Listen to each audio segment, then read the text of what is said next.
नमस्कार, मैं हूं अली अब्बास। तेज़ रफ्तार न्यूज़ में आपका स्वागत है। आइए नज़र डालते हैं आज की कुछ ताज़ा खबरों में।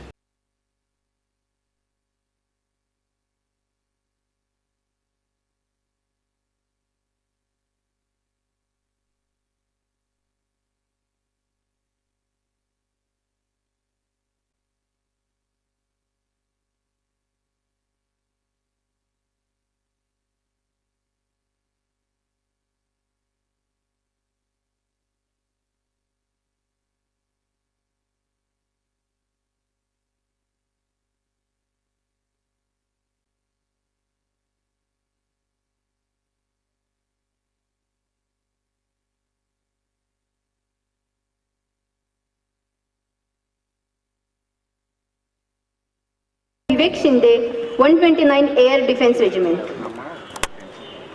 मैं आप सबसे रिक्वेस्ट करती हूँ कि आप मंच पर आए।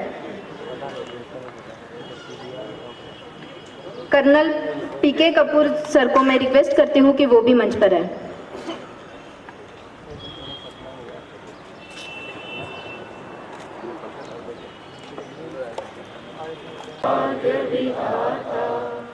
पंजाब सिंध गुजरात मराठा द्राविड़ उत्कल बंग विंध्य हिमाचल यमुना गंगा उच्चल जलधि तरंगा तव शुभ नामे जागे तव शुभ आशीष मागे गाहे तब जय गाथा जनगण मंगलदायक जय हे भारत भाग्य विधाता जय हे जय हे जय हे जय जय जय जय हे भारत माता की जय।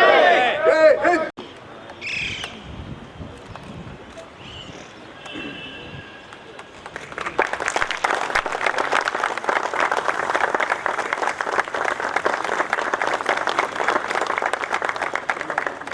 Thank you sir.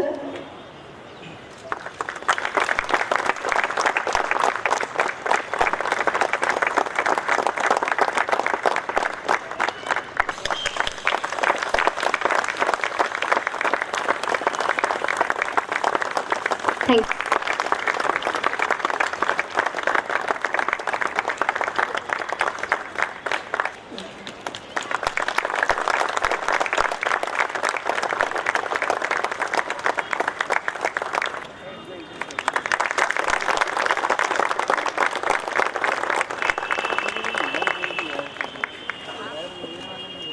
Thank you so much.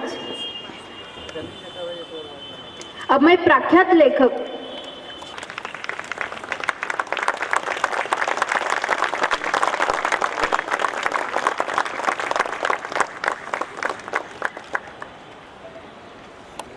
दिखाया कि 5 एम्बुलेंस अभी डोनेट करनी है, तो मुझे लगा कि शायद ये ऑलरेडी प्रोक्योर हो चुकी है और इसमें हमारा नंबर नहीं लगेगा, बट ये जानकर खुशी हुई कि अभी भी हमारा नंबर लग सकता है। तो मैं ये खास इस ओकेजन पर ये अनाउंस करना चाहूँगा कि एक नहीं 2 एम्बुलेंस डोनेट करना चाहेंगे।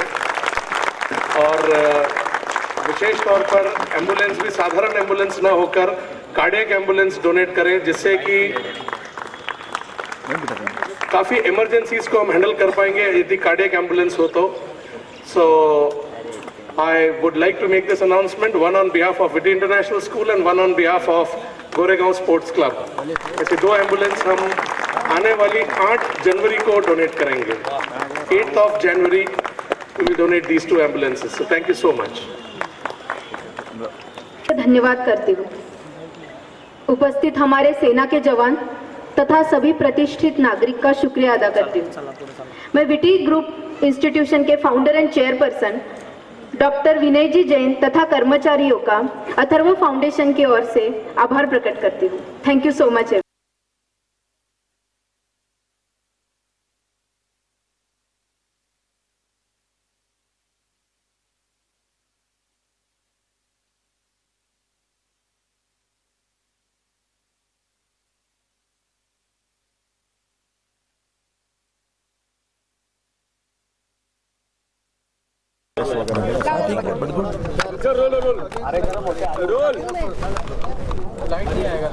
लाइट नहीं है।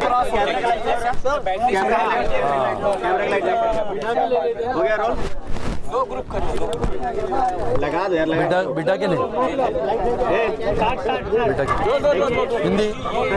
नोबल इनिशिएटिव है, सेना के लिए आप हमेशा काम करते रहे हैं, बट ये नॉर्थ ईस्ट के लिए ये आपका नोबल इनिशिएटिव है, बताइए सर।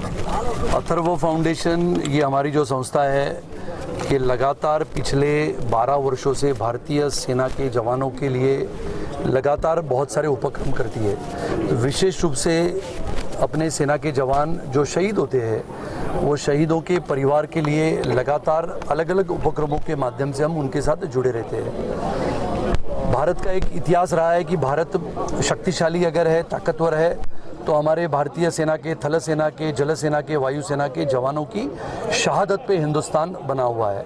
और इसके लिए अथर्व फाउंडेशन हमारी जो संस्था है वो लगातार भारत भर में काम करती है।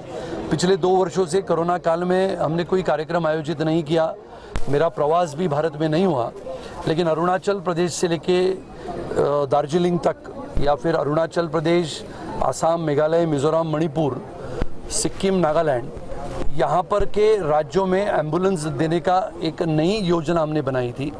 हमारे जिला सैनिक बोर्ड के माध्यम से जो हमारे पूर्व सैनिक हैं, उनके परिवार है, जो देश के लिए 30-30, 35-35 वर्ष सेवा देके आने के पश्चात पहाड़ी इलाकों में वापस अपने घर में रहने को जाते हैं, उनके लिए आरोग्य की सेवा हो, उनके लिए उनके गांव में, उनके पहाड़ी क्षेत्र में एम्बुलेंस की व्यवस्था हो, इसके लिए एक नया उपक्रम हमने शुरुआत की थी, जिसके तहत हमने पहले बार मणिपुर में एक एम्बुलेंस हमने भेंट दी थी। आज का ये कार्यक्रम के माध्यम से हमने नागालैंड और सिक्किम के राज्यों के लिए जो हमारे पूर्व सैनिक राज्य बोर्ड है, जिसको हम जिला सैनिक बोर्ड कहते हैं, वो जिला सैनिक बोर्ड के तहत ये 2 एम्बुलेंस हमने आज यहाँ से उनको भेंट कर दी है।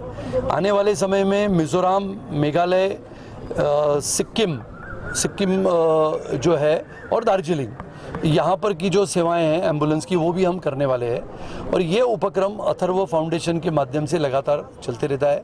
कर्नल कपूर साहब हमारे साथ है, कर्नल राजे, कर्नल चौचे, ये लगातार हमारे साथ काम करते रहते हैं। भारत की विशेषता ये है कि जैसे मैंने कहा कि उत्तरी पूर्व सीमा के पार चीन है, और लगातार चीन की पास से आने वाले आतंकवादी या फिर जम्मू कश्मीर में पाकिस्तान के माध्यम से आने वाले आतंकवादियों के साथ लगातार हमारे सेना के जवान लड़ते रहते हैं, आतंकवादियों को मार गिराते हैं।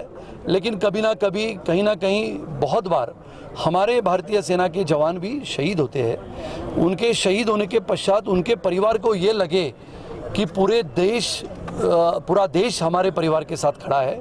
इसके लिए हम सब मिलते हुए हमारे सेना के जवानों के प्रति सच्ची श्रद्धा और सम्मान जताने का काम करते हैं। इसके अलावा और भी सुविधा आप उपलब्ध करवाएंगे? सुविधाएं तो हम लगातार बहुत सारी करते हैं। जैसे हमारे शहीद जवानों की बेटी को पढ़ाने के लिए आदरणीय प्रधानमंत्री श्री नरेंद्र मोदी जी द्वारा बेटी बचाओ बेटी पढ़ाओ अभियान पूरे देश भर में चलता है। लेकिन इसी बेटी बचाओ बेटी पढ़ाओ अभियान के तहत हमने एक आधुनिक कल्पना, एक नई कल्पना हमने सोची थी कि हमारे शहीद परिवारों के घर में जो बेटियां हैं उनको आधुनिक तकनीकी के माध्यम से पढ़ाने के लिए हमने कंप्यूटर का वितरण शुरू किया था। मुंबई पोर्ट ट्रस्ट के माध्यम से जब हम वहां पर पोर्ट ट्रस्ट में डायरेक्टर इस नाते आदरणीय हमारे केंद्रीय मंत्री गडकरी जी के नेतृत्व में काम करते थे, तो Mumbai port trust, Kandla port trust, Atharva foundation और हमारे मित्र परिवार, इनके माध्यम से करीबन 350 से 400 कंप्यूटर का वितरण का काम पूरे देश भर में शहीदों की बेटियों के लिए हम लगातार कर रहे हैं। उसका काम शुरू है, यानी जम्मू कश्मीर से लेके विशाखापट्टनम तक, विशाखापट्टनम से लेके दूर दराज इलाके में, यानी बॉर्डर तक, होशियारपुर तक, गुरदासपुर तक हमारे अथर्व फाउंडेशन के कार्यकर्ता इन बेटियों के पास पहुंचते हैं। उनको पढ़ाने के लिए आधुनिक तकनीकी के माध्यम से कंप्यूटर का वितरण करते हैं। आपकी तरफ से जो अच्छे कार्य किए जाते हैं, एम्बुलेंस भी दिए जाते हैं, लेकिन जब इन एम्बुलेंस को देने के बाद आपकी कितनी नज़र आगे भी बनी होती है कि जो सेवा है लोगों तक पहुँच रही है, उसकी कंडीशन क्या है, आगे भी आप इसका ध्यान होता है आपको? पहला तो ये ऐसा है कि ये कोई साधारण नागरिकों को हम नहीं देते हैं, ये हम देते हैं जो पूर्व सैनिक है, जिन्होंने इस देश के लिए पिछले 1-2 नहीं तो 30-30 साल सेवाएं दी है। यानी आप विचार करो, मणिपुर में जो हमारे कर्नल सिलथो है, जिन्होंने उम्र के 20 साल में वो सेना में भर्ती हुए थे और जब रिटायर हुए कर्नल इस नाते, तब उनकी उम्र 58-59 साल थी। 2 साल उन्होंने और काम किया, यानी 61 की उम्र में वो वापस आए अपने गांव में मणिपुर में। और अब एम्बुलेंस जो पूर्व सैनिक बोर्ड होता है, जिला सैनिक बोर्ड होता है, उसके माध्यम से वो अभी एम्बुलेंस उनके कार्यालय में लगी हुई है। तो ये एम्बुलेंस हमारे पूर्व सैनिकों के हाथों में रहती है और हमारा पूरा विश्वास है जो सैनिक अपने देश की सीमा को सुरक्षित रखने के लिए अपने प्राणों का बलिदान कर देता है, अगर वो वहाँ से वापस लौटता है तो देश की सेवा करने के बाद 30-35 साल किसको कहते हैं, 35 साल दूर दराज इलाकों में, पहाड़ी इलाकों में, बर्फीली चट्टानों में इस देश की सीमा को सुरक्षित रखने वाला अपना जवान जब वापस आता है तो सब नियमों का पालन करते हुए सभी नागरिकों को सोई सुविधा देने का प्रयास करता है। खर्चा कौन उठाएगा सर? खर्चे जो होते हैं, पेट्रोल है, डीजल है, या वो उनका जिला सैनिक बोर्ड है, जिला सैनिक बोर्ड होता है। जिला सैनिक बोर्ड को देश की अलग अलग अपने विभागों के माध्यम से, जिला सैनिक बोर्ड यानी जो निवृत्त सैनिक होता है उसके लिए विविध योजनाएं से सरकार कोई भी हो, सरकार ये सब योजनाएं करती रहती है। Thank you.